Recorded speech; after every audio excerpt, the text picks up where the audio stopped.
Hello, everyone, and welcome to yet another episode of the Boost Your Biology podcast. Today, I am joined in with Jonathan Roseland and his wife, Gergana, to be discussing some very novel biohacks related to a little bit different this week. We're going to be delving into some relationship and dating and some other love life hacks. So Jonathan is actually a friend of mine. I've been sort of watching his content, and he was really one of the OG biohackers back in the day. He really laid the foundations, and really was inspired by his content very early on. So Jonathan, welcome to the show, man. Thanks, Lucas. I appreciate that, and I appreciate you checking out my book on this topic. Sweet. So maybe for my listeners, majority of them probably aren't familiar with you and your story. So do you want to give people a little background into how you got to where you are today? Sure. So I have been really passionate about the biohacking and anti-aging stuff for about 9 years now. I've had this website, limitlessmindset.com, where I have about 600 articles on this topic and a ton of videos and podcasts, which is how you encountered me originally. And so I wrote this book recently entitled "Don't Stick Your Dick in a Blender, How to Meet a Nice Girl Instead from a Tantric Husband with a Better Sex Life Than You." And that would be me. And so I was a person that was a digital nomad dude. I lived in Colombia for 3 years, lived all over Europe doing the thing where you kind of just go to a new country or city every couple of months or every couple of days or weeks if a place ends up stinking. You know, sometimes you look up a place and you think it's going to be awesome, and then you go there and you hate it. So you hit the road again and find some place that you really vibe with. And like a lot of these kind of guys, you probably got a lot of guys like that in your audience, I imagine. Yeah, we do. Yeah, for sure. So like a lot of these kind of guys, I was a nomadic seducer. I was kind of doing the pickup artist thing. I try to date women pretty much everywhere that I would go. And this was, of course, a whole lot of fun. But I've had some evolution on my kind of life philosophy on this. And so I wrote this book about how men can kind of transition from that natural drive that any, red-blooded man is going to have, which is kind of to be promiscuous. And I found myself that I'm much, much more happier in being married. I've done like all of these different all the different like hedonistic type of things that people pursue. I have like drank deeply of that particular cup. And I've done all the kinds of biohacking things where you're trying to draw happiness from within, all of these type of things. And being married makes me way more happier than anything else. And so I wrote this book sort of for men that are doing that are kind of pursuing happiness via trying to conquer a lot of skirts, frankly. And I'm letting them know that there's like a lot more happiness to be found actually in monogamy if they are very, very selective and rational about that. So as I was mentioning, so the differences between monogamy and sort of polyamorous relationships, so when did your perspective really shift in regards to like the monogamous relationship?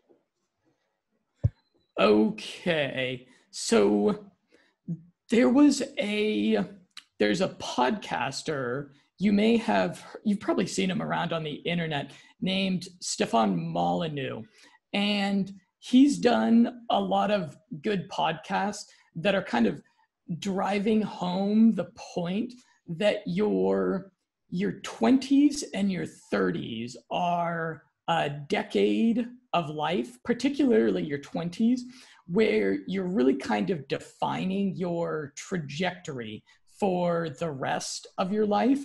And there is a sexual marketplace. And a sexual marketplace, you can imagine it kind of as a car lot. And you go to a car lot, and I've worked at car lots, and on the car lot, there's going to be like the really great cars, which are, you know, the nice cars that look good, that run great.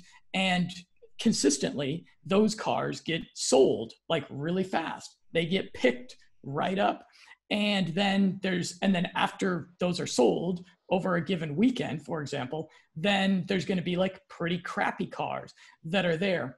And I suppose this guy, Stefan Molyneux, a philosopher, he really drove home to me this point, this a sense of urgency about trying to, that in your 20s and 30s, in your 20s and like your early to mid 30s, maybe up to your 40s, you have like a lot of ability to get like one of the very best cars on the lot, right?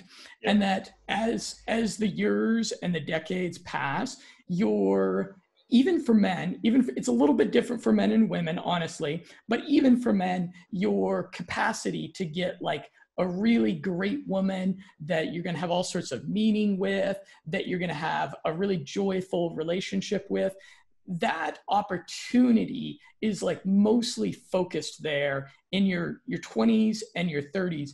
And then once my book is for men, so I guess this is going to be kind of a male centric relevant podcast, but especially for men, like once you get into your later 30s or even your mid 30s, for a lot of guys, you lose a little bit of your youthfulness. And you lose, even if you're doing a bunch of like biohacking, anti-aging stuff, your mentality shifts over time. And there's going to be like a courting a woman, having romance, starting a relationship with a woman. It requires a bit of childishness. It requires a bit of like a playfulness. It requires a bit of adolescent like energy. And over your 30s, a man, any man will be losing that. And so, I guess it was kind of a sense of urgency, because in modernity, we are all, in the current year, we're all sold a sense of like boundlessness, of like limitless options. You know, guys will join a dating website, or ladies, anyone could join a dating website, and they'll see like hundreds and hundreds and hundreds and hundreds of little JPEGs of people that might be appealing to them.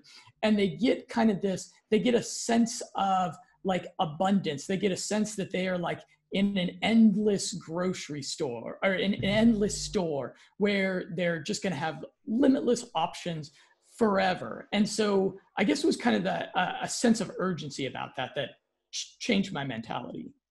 Interesting. So I'd love to have a little discussion around how, because I know you mentioned this in your book, sort of how online dating has changed the dynamics significantly. So let's sort of touch on how online dating has been, like how it's changed, and how potentially like it can be both beneficial and negative. Yeah. Are you doing it? Well, I've downloaded Tinder and deleted the app numerous times. Right. Purely because very beneficial, in my opinion. Purely because I honestly think that you have to pay to actually get seen, and they will only reward the guys that. Yeah, I feel like it's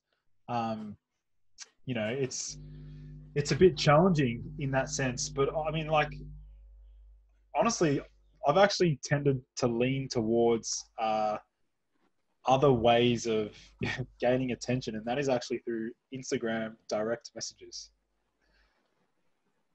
Yeah, I'm not a big fan of online dating. I did a chapter in my book eviscerating online dating because it's so bad on so many different levels. In fact, I'd like to share a statistic with you, Sure. with everyone. So this was a statistic that came from some research. It was from the Statistic Brain Institute that was collating a couple of studies done with college students. And I found these two to be really shocking stats. So a third of women meeting guys online have had sex on the first date with an online match, which I guess is it's good news. Like if you just want to get laid, but like if you want to meet like a girl that's like relatively conservative, that isn't like sleeping with every other guy she's going on a date with, it's pretty bad news.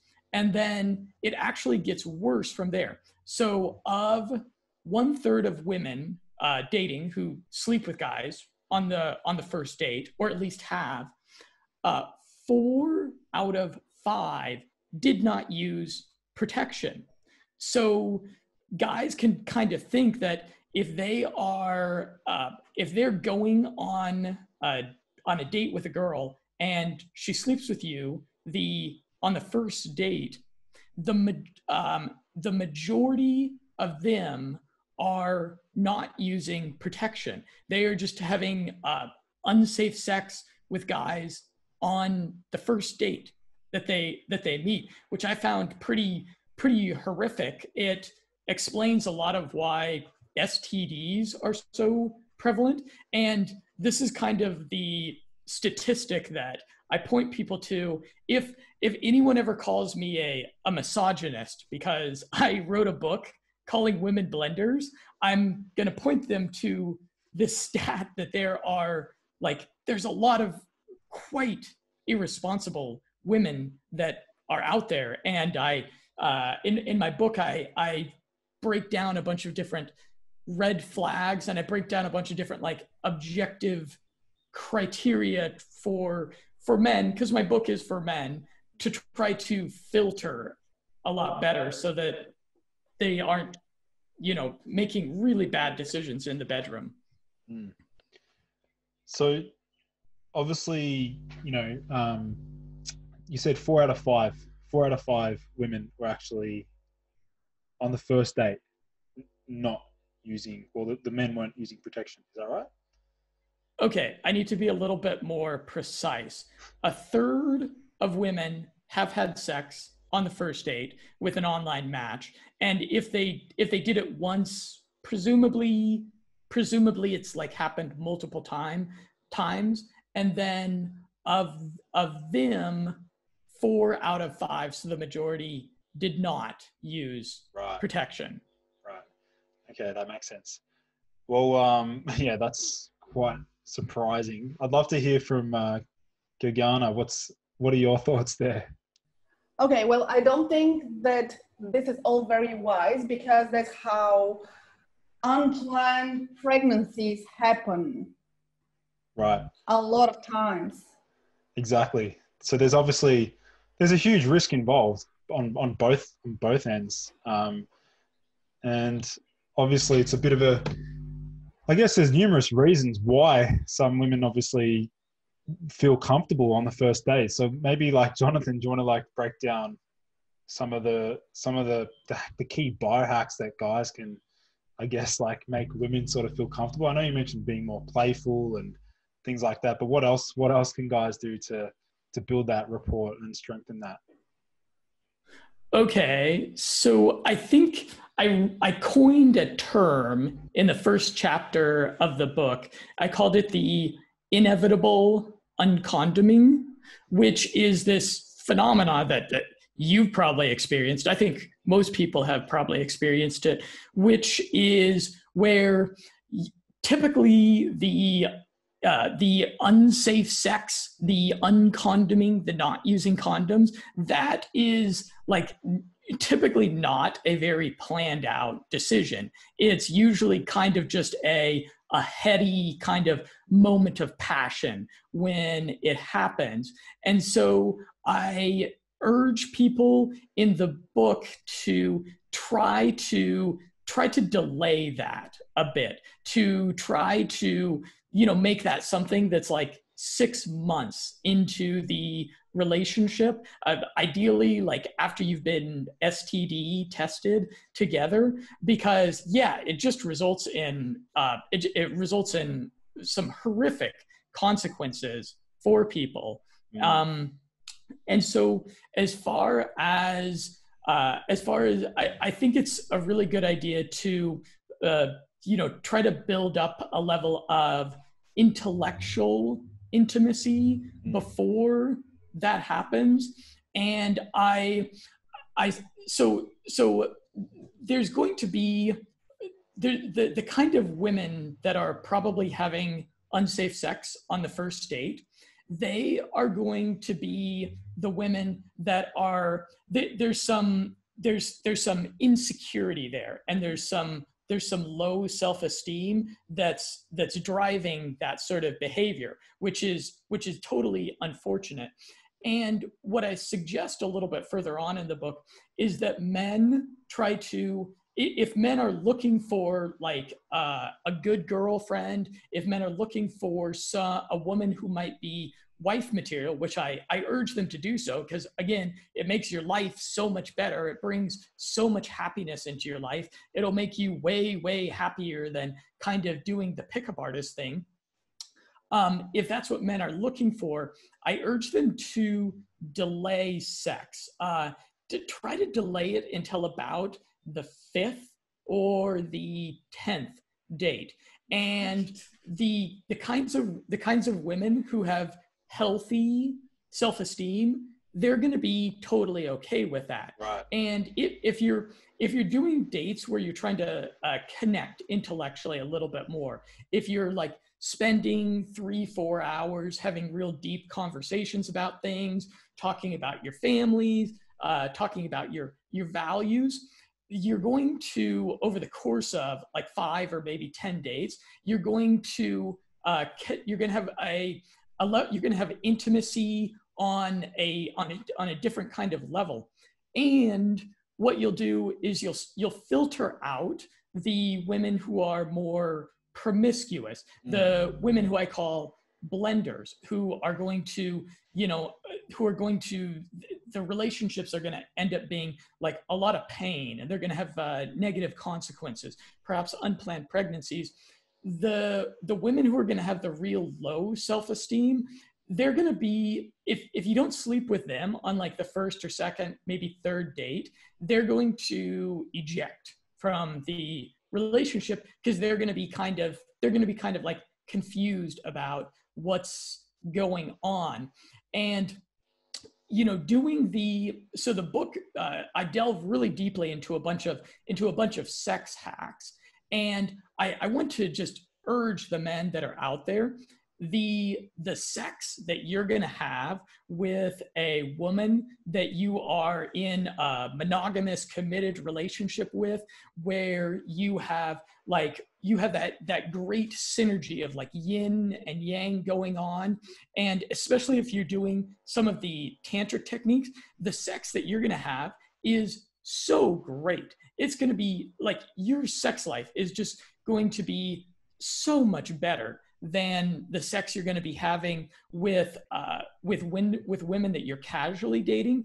That I think as far as like hedonism, you're getting, when you're choosing to delay casual sex a bit and put it off, you are choosing a much greater pleasure of such better sex. So I guess I'm trying to disabuse some of the guys that are doing the pickup artist thing, or that are out there like on Tinder, and they're like, having a lot of first date, second date sex, with a condom with these women on Tinder. It's just, when I compare what I have now, it's like a succulent steak dinner compared with a stale Snickers bar of my past. Yeah, so I was just mentioning what you're really hinting towards is the idea of delayed gratification, um, which makes sense. Obviously, like if you're putting off something that you look forward to, it's the actual process of looking forward to the reward and then delaying it. So I sort of want to touch on a little bit on the tantric mindset, because a lot of my listeners is probably first time hearing about the tantric practices. I know one of my friends personally is a huge believer and practices the non-ejaculatory sex, but he's still able to orgasm without ejaculating. So do you want to like touch on some of the other sort of tantric mindsets and practices? Yeah, so this is something that comes out of the Eastern tradition, and it sounds a little bit woo-woo. A lot of people might disregard this because it sounds kind of woo-woo, but it's a series of physical techniques that you do to stave off ejaculation, for the man to separate the orgasm from the ejaculation, or to at least to delay the ejaculation so that you can have sex for a longer period of time. And this results in the woman being able to derive a whole lot more pleasure out of it. The average man, I found this statistic shocking also. The average man only lasts 6 minutes. I've heard that. In bed. Yeah. That doesn't sound very satisfying, does it, babe? So by practicing some of these techniques, you can last longer. If you can last 21 minutes, then you are like statistically, like you're actually doing like pretty good. It's, sex is a funny thing. Apparently most guys are just so awful at it that if you can be like slightly better, women will be really impressed. So the first step to becoming a tantric man is to no fab, is to not look at porn. It's men need to make a decision about whether they want to have a great sex life or whether they want to look at porn, because you really don't get to have both. You need to choose one of those things or the other. So, no fab, I think me and you did we talk about this last time? Yeah, we potentially discussed some of the benefits of no fab. Yeah. Yeah, it's fantastic. If you're a single guy, do no fab, and do it for, start by trying to just go for 2 weeks, and then try to go for a whole month, and then try to go for like 60 or 90-day blocks. And you'll find that you really start to appreciate women. You'll find that you'll have like just you'll have a conversation with a pretty girl, and like your body will just kind of light up, and you'll find like joy in that alone. So that's kind of the first step. But a lot of the no fabbers, if you go on Reddit, a lot of the no fabbers are dogmatically committed to like not touching their own dicks. And what you want to do to develop yourself as a tantric man is you want to do some meditative masturbation. Sounds crazy, right? Have you tried this, Lucas? Oh, this is the first time I've heard of it. Okay. Well, as soon as you get off this podcast, I'm not sure if you have anything else going on. So there's a series of breathing techniques that are described really in depth there's 2 excellent books on this topic that I would urge any biohacker to read, or any man who's a biohacker to read. There's some books for women on Tantra, but there's a book called The Multi-Orgasmic Male. And then there's another book called The Tao of Health, Sex, and Longevity. And they detail these these diaphragmatic breathing techniques that you do, and they go a little bit deeper than just the box breathing that I think you're familiar with, where what you want to do is they describe these locks that you have in the body. You have several sphincters in the body. One of the sphincters is your anus. Everyone's familiar with that one. And then the other sphincter is the pubococcygeus muscle, which is the muscle that both men and women have. Fun fact, the word cock, it comes from this muscle, pubococcygeus. Yeah. And so, so that's the muscle that controls your ejaculations. And it also is the muscle that you flex when you are going pee, when you're urinating, or if you're, holding it in, because sometimes you got to hold it in, So there's, and then the other sphincter in the body, the eyes are a sphincter. And then there is I believe the throat is a sphincter. There's a sphincter there in the throat.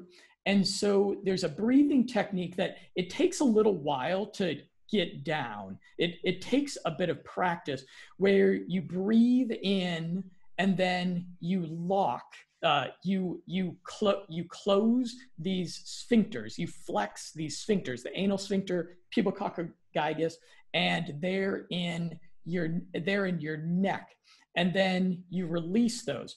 And so this is a breathing technique that you want to do like 10 to 15 minute meditative masturbation sessions on your own, in private, there with lotion like normal. And you want to practice it on, typically it takes about 20 days. And you want to practice this breathing technique, like just lay down, like turn on a little bit of music, turn on your meditation track, whatever you like to do when you meditate.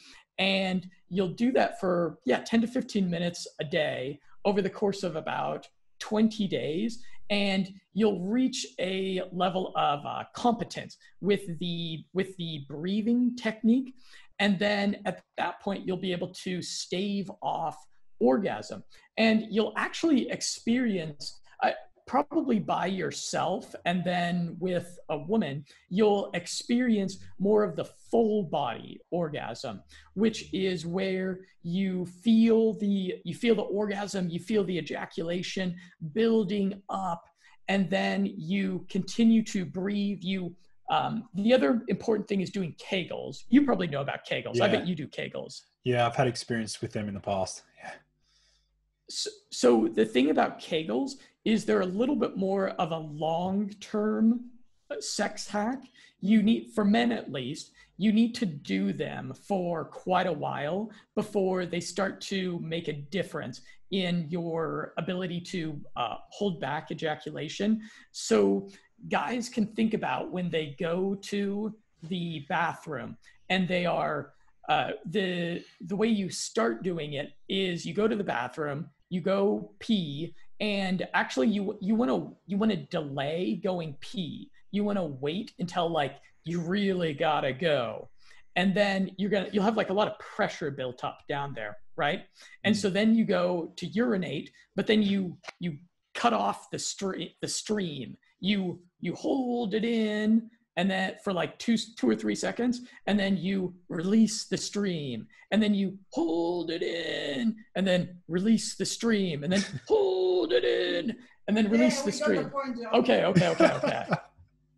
And so this is the exercise of a military practice. Yeah. And they actually say you should stand on your tippy toes while you do this. I'm not sure how the standing on the tippy toes makes a difference, but it's what the Taoists developed over thousands of years. So that's what I do. And then you want to do Kegels often. So as a reminder, do a Kegel every time something loads. So we're all dealing with technology all day long. So you're waiting for a website to load, you're waiting for an app to load, do a Kegel, bro. And then over time, Productivity over hack time, 101. what else are you doing while you're waiting for something to load? And then over time, this builds up that PC muscle so that you can hold off ejaculation. And over the course of 20 days doing meditative masturbation sessions, you'll have this really cool sensation where you feel the orgasm move up into the rest of your body. You'll feel the orgasm move up into your skull, which is actually a really cool feeling. It gives you all sorts of it gives you like a lot of kind of creative energy. I would describe it as kind of a nootropic. And I'm actually not doing this right now with my wife because we want to have a baby. But it's something that I recommend really enthusiastically, because you'll have a whole lot better sex. And when you're if you can spike a woman's oxytocin, if you can give a woman more orgasms than she is accustomed to, you're going to really elicit the yin energy out of her. She's going to, you're gonna have a relationship that is pregnant with like really great feminine, tranquil, kind of childish kind of energy. Yeah, the one other benefit of oxytocin, actually, I was doing a bit of research on it, just personally, from like a biohacking perspective, is actually it's a hormone that has a positive feedback loop. So the more that the body makes, like the more the body releases, the more the body makes. Is that the spray or? Okay, yeah, this is exogenous oxytocin. I will show it to you. You can continue what you're saying. Yeah. Well, I read more about it. And it's like some of the that's the nasal. Oh, so good. Yeah. I'm yet to actually this is not nasal. This you just take orally. Oh, okay. Have you tried it yet? Yeah, we've taken it once. Yeah, and I'm really not sure if it had any effect. We had a date night, and then we went out salsa dancing, and so we took it, and I don't know if it had any effect, frankly. Yeah, maybe it's probably the route of administration. I think the nasal spray is probably more effective, but it's definitely on the list of things to try. But as you were talking about some of the Kegels and like delaying ejaculation, there's a bunch of supplements in particular. Have you had experience with Shilajit? I think you've spoken about it before. Shilajit. Okay, that's one adaptogen I haven't done. Yeah, well, that one there in particular does help with increasing parasympathetic nerve tone in the penis. So it actually does dampen and reduce the excitatory response. So stacking the Kegels plus Shilajit, we could make an awesome delayed ejaculation stack. Out of all the other herbs, you found horny goat weed, to be probably the most potent in that regard. Yeah, it has the effect that I notice the most. It improves erection quality. You know, alcohol is kind of a double-edged sword in seduction. We all know that alcohol is usually there, alongside sexy times and romance, but there's this sweet spot with alcohol that if you drink just too much, then it's going to hurt your erection quality. And especially people that are dating, they're going to be like drinking a little bit before before making love. And so if you do some epimedium, you don't need to worry about that.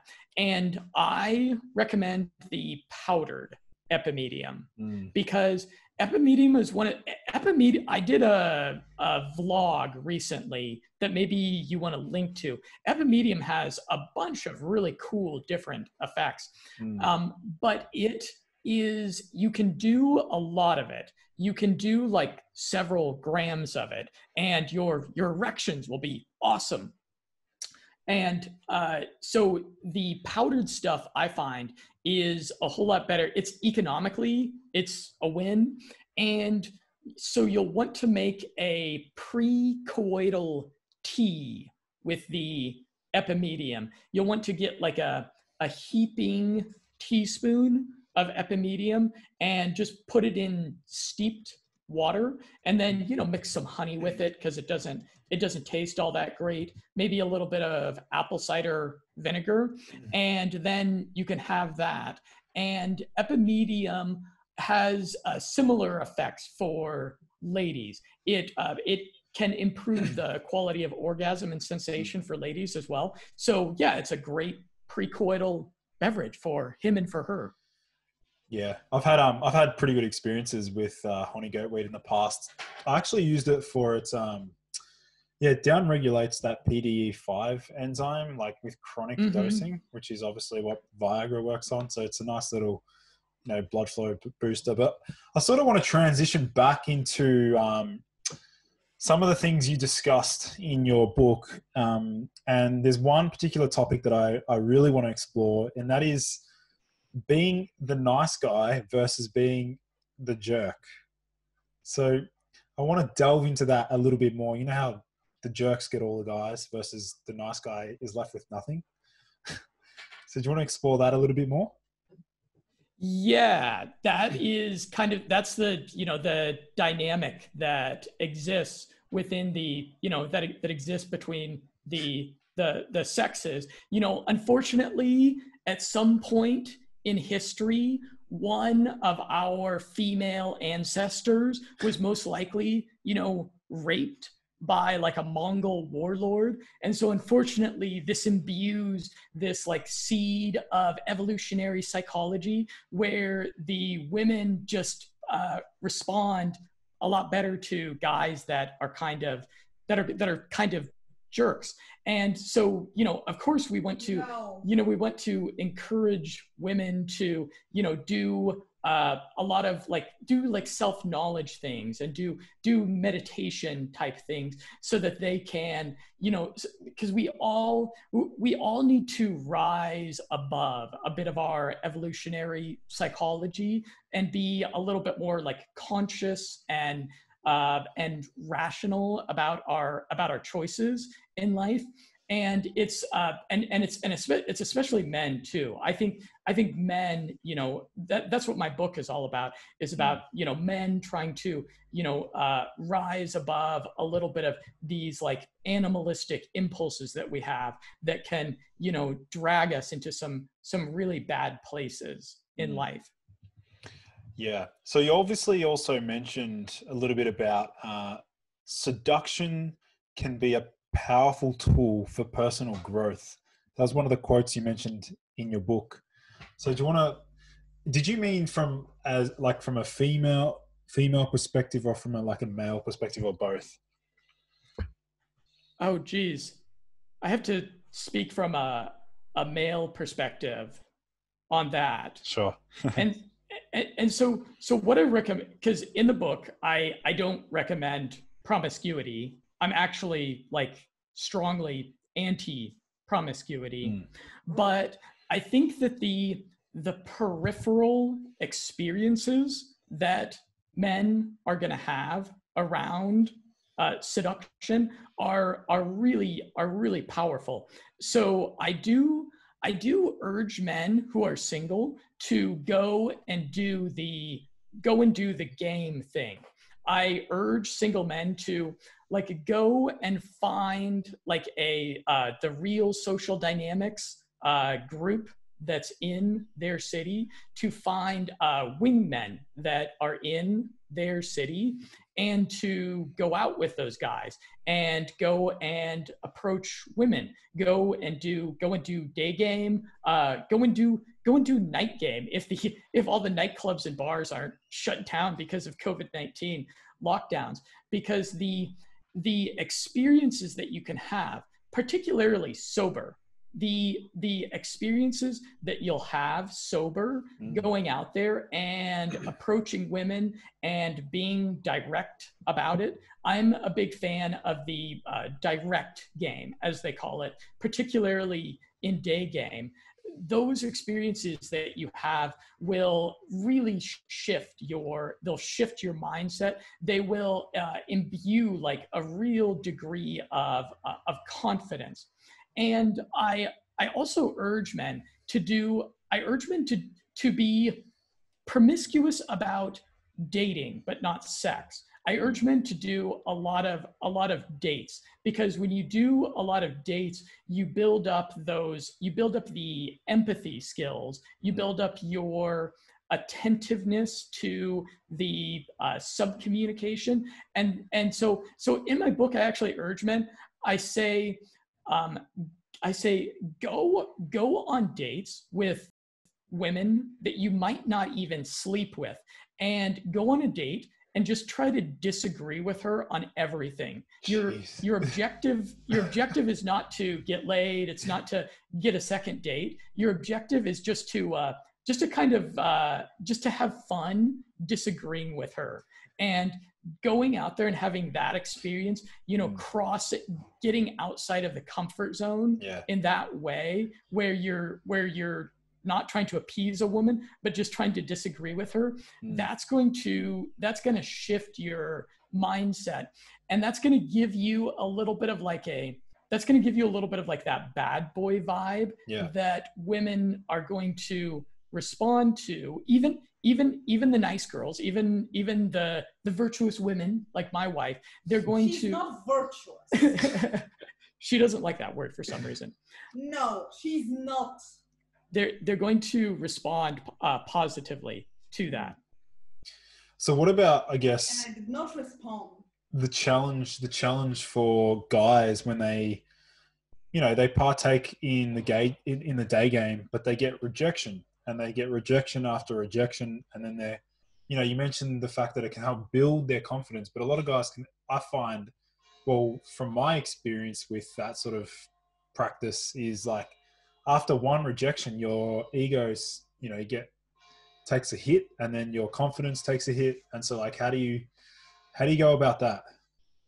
Yeah, I understand. Day game can be grueling because you need to approach like 10 girls to get maybe one or two that's going to be receptive to having a conversation with you. What I find makes the biggest difference is doing it with a wingman. With a wingman or woman? Another woman? With a wingman. Okay. It's probably, do you think it'd be more powerful with another woman? If you could find one that would do that with you. So you'll find if you do day game with a wingman, you'll be having a lot of fun. The important thing when you go out with a wingman is you want to be joking and just talking shit to each other the whole time. Mm-hmm. It's going to be, you don't want to be like, you don't want to be all buttoned up about it. And so as you're going out and doing approaches, when you're with a wingman, it's just a lot more fun. And you'll be able to sustain those 8 or 9 rejections that you need to take to have a good interaction. Yeah, I definitely feel like it does help with the dynamics. Having that playful, cheeky, sarcastic sort of mentality and not being so direct. I've been in that state many times personally, like where I've, particularly at like parties and things like that, where I've used certain nootropics, things like catawaba or certain like GABAergic compounds, where there's literally no... Phenibut. Yeah. There's no inhibitions. So you literally...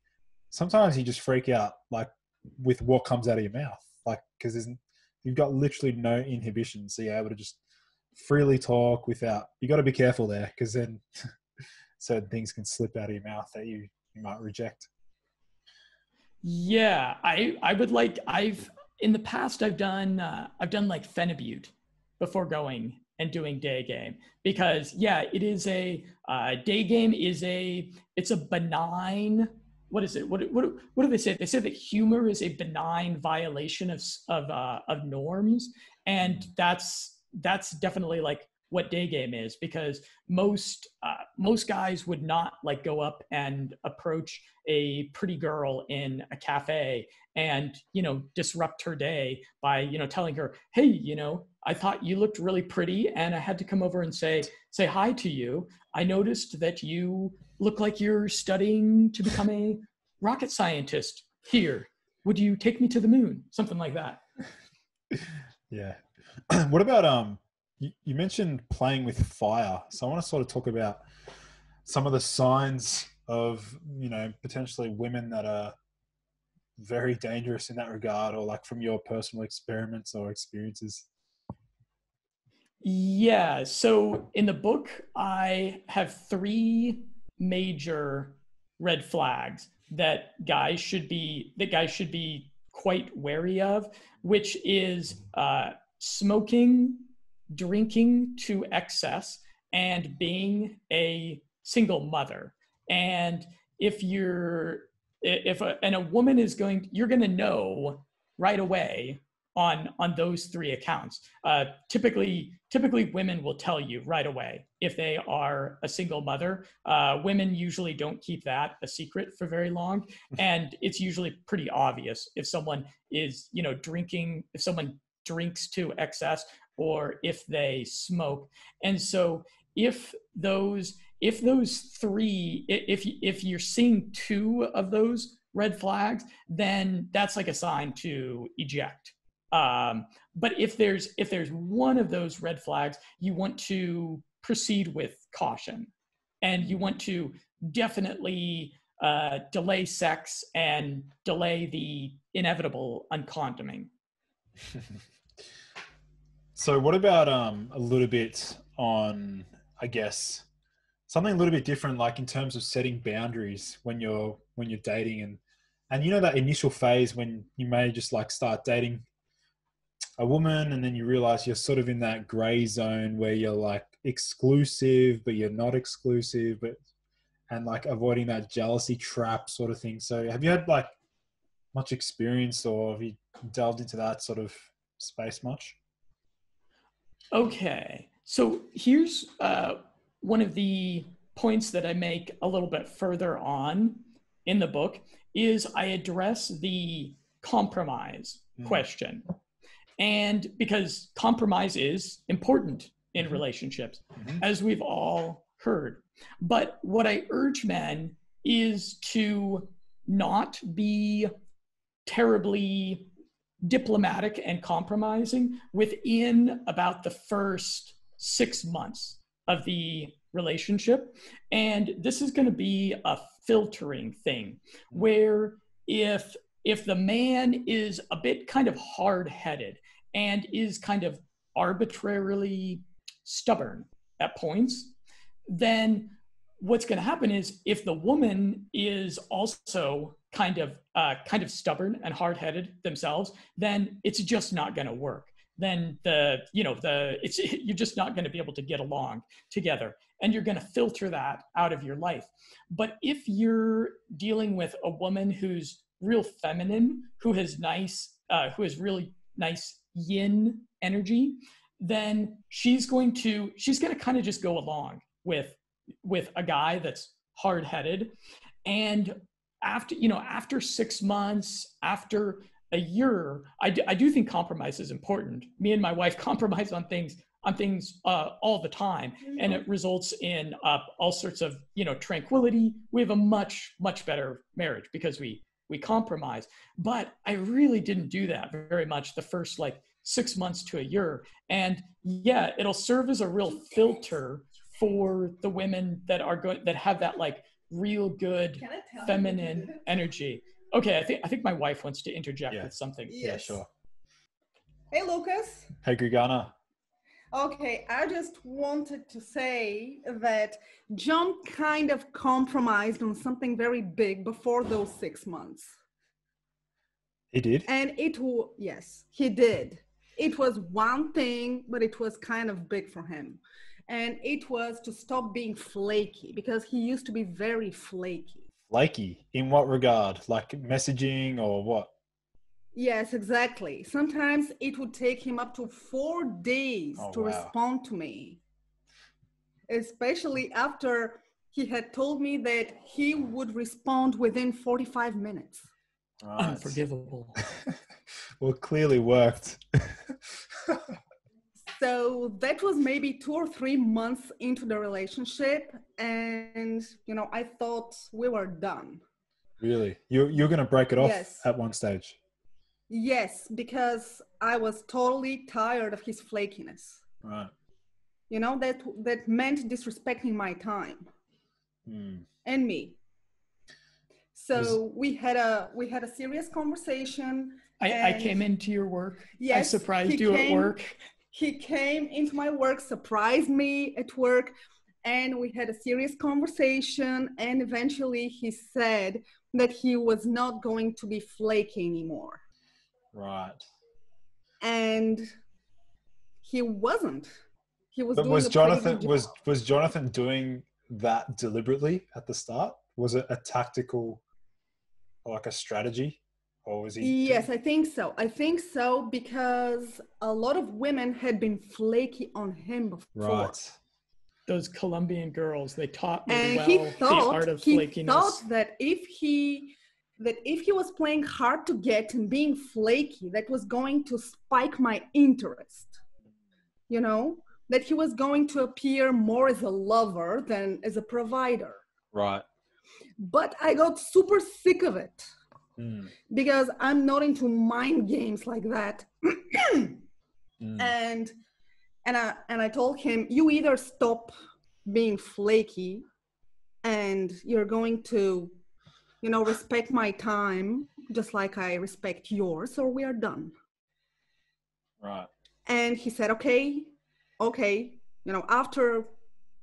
After thinking for like maybe 5-10 minutes, he decided that he was not going to be flaky anymore. And that was something big for him because he had been flaky for 4 years. Wow. On people. I even remember he told me that he was being flaky with his own dad. He wouldn't. An inborn personality trait of Jonathan then. Well, he said that the women, mainly in Colombia, had trained him to be like this. Because they would be like sometimes up to 2 hours late for a date or something. Wow. Or they wouldn't respond to his messages, and they were such great messages too. Right. Interesting. So so he thought that was going to work on me, but it didn't. I mean, it produced the opposite effect of what he was aspiring for. Yeah, I wasn't I wasn't quite culturally acclimatized to Bulgaria, Yeah. So here we don't really like flakiness, and it doesn't turn us on. Right. I think that could be a common thing for most women worldwide. They want a man who's going to commit and have that sense of integrity, What about in Australia? In Australia, well, it's pretty much the same here. I mean, like most women are I actually think most women here are actually quite flaky on the men. It's the other way around. But yeah, it differs. It differs for everyone. There's flaky guys out there as well. So it's pretty balanced, Are you flaky yourself? Me, personally? Yeah. I'm probably the most reliable guy you'll ever meet. Look at that hair of his. Of course he's not flaky. I'm never late. I'm always early.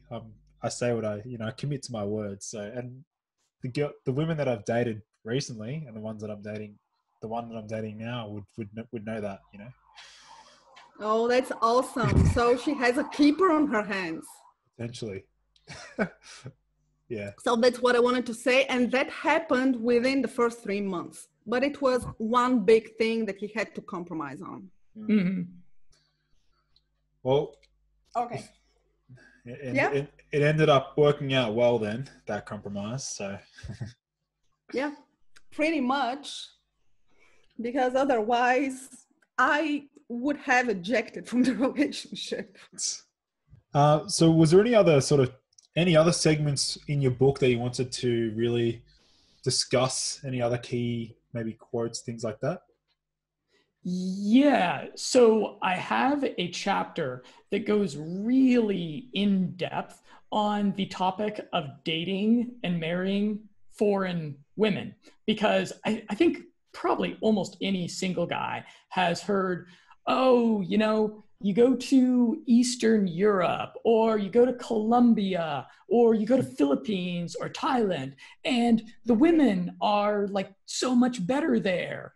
And actually, there's like vast numbers of men that travel to try to meet women. There are men that pay thousands and thousands and thousands of dollars to these different agencies that purport to hook like Western guys up with women in Eastern Europe or the Philippines or wherever. Mostly they just scam them. Mostly it's just a big scam. But as you can see, I married a Bulgarian girl, and I am really happy living here.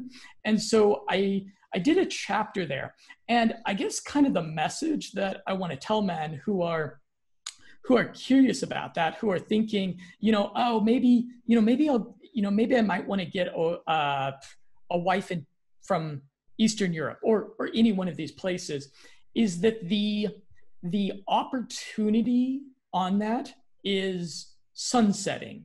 The forces of globalization are aggressively making everywhere like everywhere else. So typically, so there's 4 countries. It's really funny. There's 4 it's kind of the Pareto principle, I suppose. There's these 4 countries: Ukraine, Philippines, Thailand, and Colombia. And these 4 countries get about 90, or it seems like they get 80-90% of these international conquistadors of love, of guys. I mean, some of these guys are pretty low class. They're just guys that want to party and get laid, or maybe they're just rank sex tourists. But there's a lot of like genuine good-hearted guys out there that don't think that they can find a wife or a good girlfriend in Canada or the UK or Australia, and so they go to these 4 countries. And of course, this is shifting the dating culture in those countries. This is globalizing those countries. And so in that chapter of the book, I list about 30 other countries that are not getting such an influx of men on international skirt chasing missions, that are also countries that have beautiful women, where the culture is a little bit more traditional and conservative, where men have a real decent chance of finding a woman that they could have a serious relationship with. And so, I want to, I guess if we can leave men in particular, because I guess that's what my book addresses, if we can leave them with a message, I hope it's just a sense of urgency in regards to their love lives, and in regards to finding a partner in life. Because due to all these different social forces, due to how coronavirus has changed the whole world, as years pass, it just becomes harder and harder to get a really great partner in your life. Yeah, I really I can really resonate with a lot of what you said, in terms of what you're really striving to encourage is just developing that really solid connection, because that's ultimately, like, I guess what humans are designed to do. Like we're designed to connect and get that oxytocin boost, and monogamy and, you know, marriage is a strong form of that. So yeah, hopefully the blokes and the guys listening in to this podcast do get a chance to check out your book, because it is a fun read. There were some pretty interesting topics in there. So I guess that pretty much. Yeah, and remind me what city you're in. I'm in Melbourne, Australia. Okay. Well, yeah, you know, I think that you are going to, I think you're single now, right? No, he's dating someone. Oh, you're dating someone. Oh, fantastic. I didn't hear that part. Single, but dating. Yeah. Okay. Yeah, fantastic. I wish you the really the best with that. I think the fact that you're a real good looking guy and that you're in really stellar health, that makes so much hair. Yeah, the hair makes a difference. And I'd urge any guys who are there in Melbourne, then hit up Lucas about, you know, going out and doing some day game. It'll be a blast, I'm sure. That's great. I love that. All right. Well, thanks everyone for listening in. I might just quickly question Jonathan, one last takeaway, one little bit of advice that you could give guys entering into the dating scene. What's the number one tip you could give men? Number one tip. Oh, okay. This is my number one tip. If I gotta come up with one, is to kiss a girl earlier than when you're comfortable with it. I urge men to try to kiss women on the first date. That's what I did with you. It worked out great. There's if you are trying to kiss a woman at the earliest possible opportunity, she is not going to put you into the friend zone. She's going to know what you're after. So you'll be on a first date with a girl, or maybe you're just talking with her at a party. You might not want to do this, you know, with a coworker, or with, you know, if you're in class having a conversation.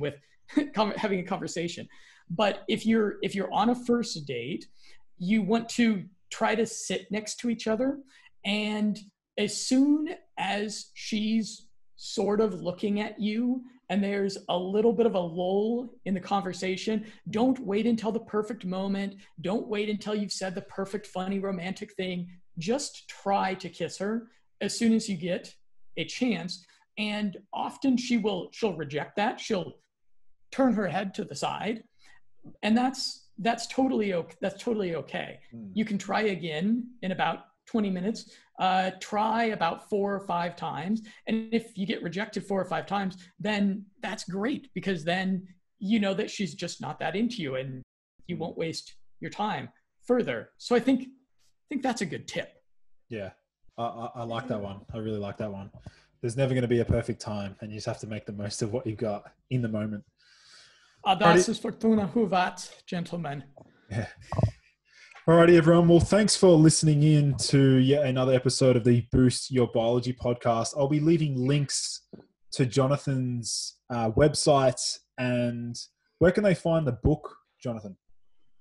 Okay, the book is available for pre-sale on Amazon right now, and it is on my website, limitlessmindset.com. It's $1 cheaper on my website, and I also give people the audiobook if they get it from my website for $8.99.